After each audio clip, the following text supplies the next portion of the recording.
Okay mga papi, done installation po tayo dito sa Yamaha Aerox version 2. Nag-avail po si sir ng ating promo package. Ito po yung kinabit natin sa kanya. Zenlo X1 Plus version 360 watts. So dyan po natin nilagay. Stainless LED bracket po ang gamit natin dito. Ang ilaw niyan, low beam, white, high beam, yellow.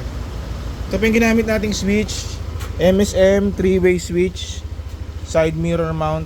Tapos naglagay tayo ng stainless passing switch para sa passing lights. Pag naka-off yung NDL nya, pwede siya mag-passing. Pag naka-low, tsaka pag naka-high beam. Okay, sa busina, ang in-install po dito is PIAA brand dual horn setup. Ito po yung stock horn selector. Ayan, so pag naka-off yan, pag magbubusina yung stock, pag ni-long press, magra-rapid. Okay, then mag-switch, magpapalit PIA horn. Long press, magra-rapid. Okay, so may combo lights na po yan.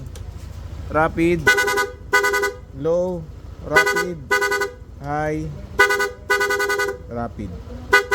Okay mga paps, so kung mag-avail ng mga promo packages po, punta sila dito sa Scooteristas online shop. Maraming salamat po.